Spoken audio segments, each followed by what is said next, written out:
السلام علیکم ورحمۃ اللہ۔ تھوڑے دن پہلے میں نے آپ کو بتانے کی کوشش کی تھی کہ پہلے 5 جھوٹے نبی کون تھے، ان کا تاریخی پس منظر کیا تھا، اور ان کے بارے میں تھوڑا بہت آپ کو بتانے کی کوشش کی تھی۔ تو امید کرتا ہوں وہ آپ کو ویڈیو پسند آئی ہوگی۔ جن لوگوں نے نہیں دیکھی وہ جا کے دیکھ سکتے ہیں۔ لیکن اس ویڈیو میں آپ کو بتانے والا ہوں اگلے 5 جھوٹے نبیوں کے بارے میں، مطلب 5 سے لے کر 10 تک۔ تو سب سے پہلے میں ایک بات واضح کرتا چلوں کہ یہ جو میں سیریز چھوٹی سی بنا رہا ہوں جھوٹے نبیوں کے متعلق، اس کا بتانے کا مقصد صرف 2 مقصد ہیں۔ پہلا مقصد تو یہ ہے کہ آپ کو پتہ لگ سکے ہماری تاریخ کے اندر آپ صلی اللہ علیہ وآلہ وسلم کے مقابلے میں کون کون آ کر کھڑا ہوا، تو ان کا حال کیا آخر میں ہوا۔ حالانکہ آپ صلی اللہ علیہ وآلہ وسلم کے مقابلے کا کوئی بھی قیامت تک نہیں آ سکتا، لیکن انہوں نے مقابلہ کرنے کی کوشش کی، نبوت کا دعویٰ کیا یا نعوذ باللہ خدا ہونے کا دعویٰ کیا، تو ان کا حال اینڈ پہ کیا ہوا۔ اور دوسرا مقصد یہ ہے کہ آپ کو یہ بتایا جائے کہ قیامت کس قدر ہمارے قریب آ چکی ہے۔ یہ بھی کیونکہ قیامت کی نشانی تھی کہ آپ صلی اللہ علیہ وآلہ وسلم نے فرمایا تھا کہ 30 جھوٹے نبی آئیں گے، 30 جھوٹے دجال آئیں گے جو نبوت کا اعلان کریں گے۔ تو چلتے ہیں ویڈیو کی طرف اور آپ کو تاریخ کے حوالے سے بتانے کی کوشش کرتا ہوں کہ اگلے جو 5 جھوٹے نبی تھے ان کا حال اینڈ پہ کیا ہوا، اور انہوں نے کیسے نبوت کا اعلان کیا، وہ پہلے کیا تھے بعد میں کیا بنے، وہ قتل کیسے ہوئے۔ چھٹا جو تھا وہ تھا حضرت عبداللہ بن زبیر رضی اللہ تعالیٰ عنہ کے دور خلافت میں۔ اس کا نام تھا مختار بن ابی عبید ثقفی۔ اس شخص نے 66 ہجری میں حضرت حسین رضی اللہ تعالیٰ عنہ کی شہادت کے بعد وہ کیسے اس نے ایک تحریک بنائی، مطلب کچھ گروپ اس نے اکٹھے کیے، کچھ لوگوں کو اس نے اکٹھا کرنے کے بعد اس نے ایک تحریک بنا لی۔ تحریک بنانے کے بعد آپ کو پتہ کہ جب کچھ فالورز یا کچھ لوگ کسی کے پاس آ جاتے ہیں تو وہ ان سے اپنی ہر بات منوا سکتے ہیں۔ اس کے بعد حضرت موسیٰ بن زبیر رضی اللہ تعالیٰ عنہ نے اس کے خلاف مختلف جنگیں لڑیں، اور ایک جنگ کے اندر یہ قتل ہو گیا۔ تو ان کا آخر میں حال جو ہے نا کچھ اسی قسم کا ہوتا ہے کہ اینڈ پہ قتل ہو جاتے ہیں، مر جاتے ہیں یا خود کو جلا لیتے ہیں، مطلب ایسا ویسا۔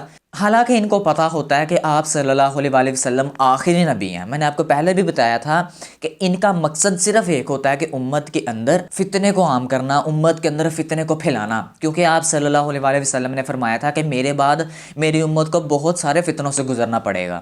تو ہم اگر سمجھدار ہیں، اگر ہم نے قرآن و سنت کو مضبوطی سے پکڑا ہوا ہے تو پھر ہم کبھی بھی گمراہ نہیں ہو سکتے، حتیٰ کہ اگر آج کے اس دور کے اندر بھی کوئی نبوت کا اعلان کر دے۔ لیکن آپ کو پتہ کہ جہلیت بہت زیادہ ہو چکی ہے، جہلیت اس قدر زیادہ ہو چکی ہے کہ لوگوں کو سمجھنے کی کچھ ان کے اندر صلاحیت رہ ہی نہیں گئی۔ کوئی جو ان کو پیچھے لگاتا ہے اس کے پیچھے لگ جاتے ہیں، جو ان کو کوئی کہتا ہے ان کے پیچھے لگ جاتے ہیں۔ کیا مطلب اللہ تعالیٰ نے ہمیں دماغ نہیں دیا، اللہ تعالیٰ نے ہمیں قرآن و حدیث تک رسائی نہیں دی؟ تو اس لیے خود پڑھیں، خود سیکھیں، آپ کو صحیح اور غلط کی خود پہچان ہونی چاہیے۔ کل کو اگر کوئی آپ کو گمراہ کرنے کی کوشش کرتا ہے تو آپ قرآن و حدیث کے حوالے سے اس کو غلط ثابت کریں کہ بھائی تم غلط کر رہے ہو۔ 7واں تھا بنو امیہ کے دور خلافت میں، مطلب حضرت امام ابو حنیفہ رحمۃ اللہ علیہ کے دور میں۔ اس وقت ایک شخص نے نبوت کا اعلان کیا کہ میرے اوپر وحی نازل ہوتی ہے، میں نبی ہوں۔ وہ شخص امام اعظم کے پاس گیا اور جا کر کہتا ہے کہ میں آپ کو اپنی نبوت کا ثبوت دے سکتا ہوں، آپ کو اگر ثبوت چاہیے میری نبوت کا تو میں آپ کو ثبوت دے سکتا ہوں، میں آپ کو دکھا سکتا ہوں میرے اوپر وحی نازل ہوتی ہے۔ تو امام اعظم نے لوگوں کو اکٹھا کیا اور اکٹھا کر کر فرمایا اگر کوئی شخص اس سے ثبوت بھی مانگے گا کہ ہمیں دکھاؤ کہ تم واقعی میں نبی ہو، تو وہ شخص بھی پکا کافر ہے۔ ذرا لیول چیک کریں کہ انہوں نے اس سے ثبوت تک نہیں مانگا۔ ہو سکتا ہے کہ وہ جادوگر ہو سکتا ہے وہ کچھ ایسا بندہ ہو جو گمراہ کر دے، لیکن امام اعظم نے وہاں فرما دیا کہ اگر کسی شخص نے اسے ثبوت تک بھی مانگ لیا تو وہ بھی کافر ہے، کیونکہ نبی کریم صلی اللہ علیہ وآلہ وسلم نے فرمایا کہ میرے بعد کوئی نبی نہیں، میں آخری نبی ہوں، میرے اوپر نبوت کا سلسلہ ختم ہو گیا ہے، اب قیامت آ سکتی ہے، میرے بعد نبی کوئی نہیں آ سکتا۔ 8واں انسان تھا عباسی خلافت میں جس نے نبوت کا اعلان کیا، اس کا نام تھا استاسیس۔ اس نے یہ خراسان میں رہنے والا تھا، وہاں خراسان میں اس نے نبوت کا اعلان کیا 767 ہجری میں۔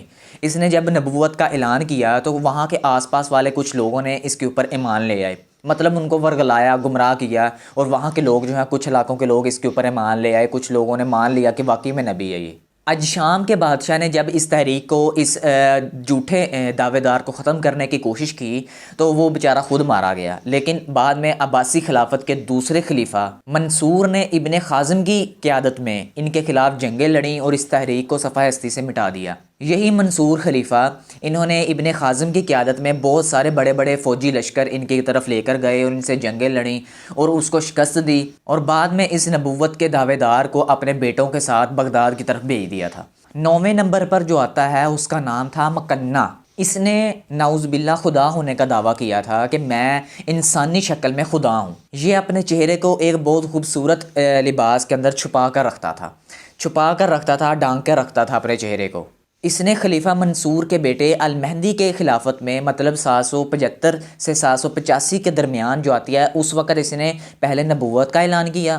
نبوت کا اعلان کرنے کے بعد اس نے پھر ڈائریکٹ یہ کہہ دیا کہ میں جی خدا ہوں۔ اس نے خدا ہونے کا دعویٰ کیوں کیا؟ اس کی وجہ یہ تھی کہ یہ ایک بہت بڑا جادوگر تھا۔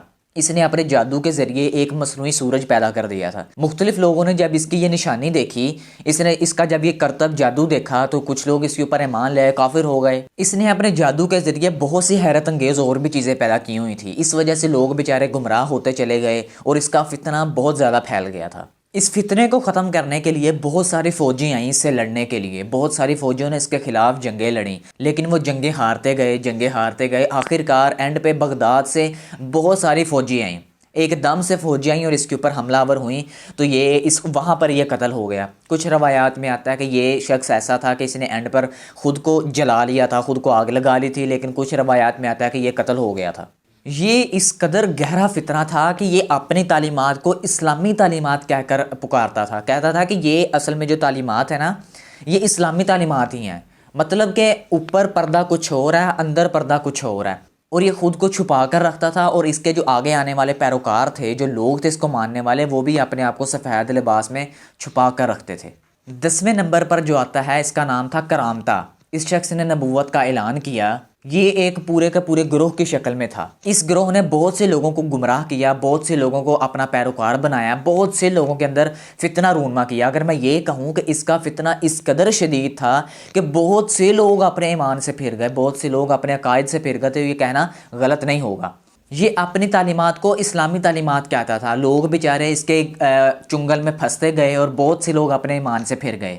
اس کا عرصہ کچھ زیادہ نہیں، 12 سال کا عرصہ تھا، 870 سے 882 ہجری کے درمیان۔ یہ خود کو ایک بڑا متقی، بڑا پرہیزگار، بڑا ایک نیک انسان لوگوں کے سامنے پیش کرتا تھا، کہتا تھا خود کو، لیکن یہ پردے کے پیچھے رہ کر بہت ساری جعلی چیزیں جو ہیں لوگوں کو سکھانے کی کوشش کرتا تھا۔ اس کے جو عقائد کے کچھ رولز تھے وہ یہ تھے: نماز بغیر وضو کے ہو سکتی ہے، شراب حلال ہے، پورے مہینے کے روزے رکھنے کی بجائے اگر پورے سال میں اگر آپ صرف 2 روزے رکھ لیں تو وہ کافی ہے، آپ کو پورے مہینے کا ثواب مل جائے گا۔ نماز بیت المقدس کی طرف منہ کر کے پڑھنی چاہیے، نہ کہ خانہ کعبہ کی طرف منہ کر کے۔ حج اور عمرے سے لوگوں کو دور رکھنے کے لیے اس نے راستوں کے اندر اپنے لٹیرے کھڑے کیے ہوئے تھے، جو بیچارہ اس راستے پہ جاتا تھا اس سے سامان لوٹ لیا جاتا تھا، اس لیے لوگ ڈر کے مارے حج اور عمرے سے کترانے لگے۔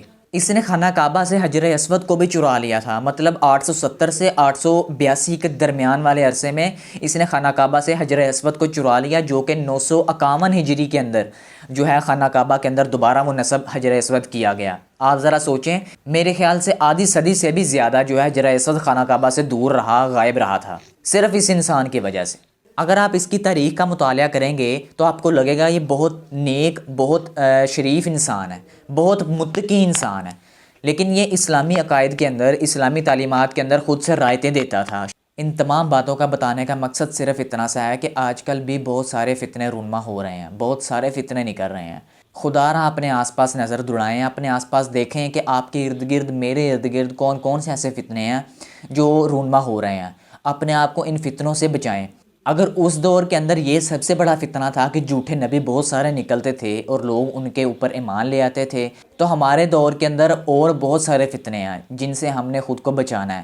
اپنے آس پاس نظر دوڑائیں، صرف اور صرف قرآن و حدیث کو مضبوطی سے پکڑ لیں، اس کے علاوہ اور کسی چیز کو نہ مانیں، کسی چیز کو نہ دیکھیں۔ اگر کہیں سے بھی کوئی بات سنتے ہیں تو ان کی پوری تحقیق کریں۔ اگر آپ فتنوں کے اندر نہیں پڑھنا چاہتے، ان کو قرآن و حدیث سے ثابت کرنے کی کوشش کریں۔ اللہ تعالیٰ مجھے اور آپ کو ان تمام فتنوں سے بچنے کی توفیق عطا فرمائے، آمین۔